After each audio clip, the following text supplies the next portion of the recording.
ಒಂದು ಊರಿನಲ್ಲಿ ಒಬ್ಬ ಬಡವನಿದ್ದ. 3 ಹೊತ್ತು ಮೈ ಮುರಿದು ದುಡಿದ್ರೂ ಕೂಡ ಅವನಿಗೆ ಸಿಗ್ತಾ ಇರೋ ಕೂಲಿಲಿ 1 ಹೊತ್ತಿನ ಊಟ ಕೂಡ ಮಾಡ್ಲಿಕ್ಕಾಗ್ತಿರ್ಲಿಲ್ಲ. ಹೀಗಿರುವಾಗ ಆ ಬಡವನಿದ್ದ ಊರಿಗೆ ಒಬ್ಬ ಸಾಧು ಬರ್ತಾನೆ.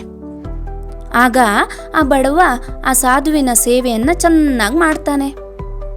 ಆ ಸೇವೆಯಿಂದ ಸಂತೃಪ್ತನಾದಂತಹ ಸಾಧು ಆ ಬಡವನಿಗೆ ಒಂದು ಕೋಳಿಯನ್ನು ಕೊಡ್ತಾನೆ.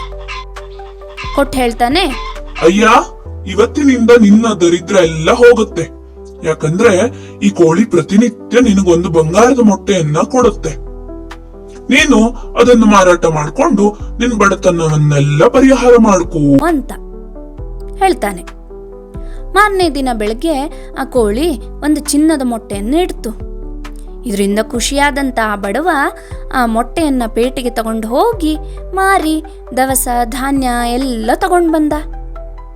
ಹೀಗೆ ಪ್ರತಿದಿನ ಕೋಳಿ ಒಂದೊಂದು ಬಂಗಾರದ ಮೊಟ್ಟೆಯನ್ನ ಇಡ್ತಿದ್ದ ಕಾರಣ ಆ ಬಡವ ಆದಷ್ಟು ಬೇಗ ದೊಡ್ಡ ಶ್ರೀಮಂತನಾದ. ಈ ಶ್ರೀಮಂತಿಕೆಯಿಂದ ಅವನಿಗೆ ದುರಾಸೆ ಶುರುವಾಯಿತು. ಕೆಲ ದಿನಗಳ ನಂತರ ಅವನ ಹೆಂಡತಿ ಹೇಳ್ತಾಳೆ, ರೀ, ಈ ಕೋಳಿ ಪ್ರತಿದಿನ ಒಂದೊಂದೇ ಚಿನ್ನದ ಮೊಟ್ಟೆ ಇಡತ್ತೆ. ಆದ್ರಿಂದ ಇದ್ರ ಹೊಟ್ಟೆಯಲ್ಲಿ ಚಿನ್ನದ ಮೊಟ್ಟೆಗಳ ದೊಡ್ಡ ಗಣಿಯೇ ಇರ್ಬೇಕು. ಒಂದೇ ಬಾರಿಗೆ ಅದ್ರ ಹೊಟ್ಟೆ ಸೀಳು ಬಿಟ್ರೆ ಆ ಚಿನ್ನದ ಮೊಟ್ಟೆಗಳ ಗಣಿಯೇ ನಮ್ದು ಆಗತ್ತೆ. ಅದಕ್ಕೆ ಹಾಗೆ ಮಾಡೋಣವಾ ಅಂತ ಕೇಳಿದ್ಲು. ಸರಿ ಅಂತ ಹೇಳಿ ಅವನು ಕೋಳಿಯ ಹೊಟ್ಟೆಯನ್ನ ಕೊಯ್ದೇ ಬಿಟ್ಟ. ಇದರಿಂದ ಆ ಕೋಳಿ ಸತ್ತೋಯ್ತು. ಅದೇ ರೀತಿ ಅವನಿಗೆ ಪ್ರತಿದಿನ ಸಿಗ್ತಿದ್ದ ಒಂದೊಂದು ಚಿನ್ನದ ಮೊಟ್ಟೆನೂ ಕೂಡ ಸಿಗದೆ ಮತ್ತೆ ಬಡತನ ಬರೋ ಪರಿಸ್ಥಿತಿ ಬಂದ್ಬಿಡ್ತು. ಅದಕ್ಕೆ ಮಕ್ಕಳೇ, ಅತಿ ಆಸೆ ಗತಿಗೇಡು.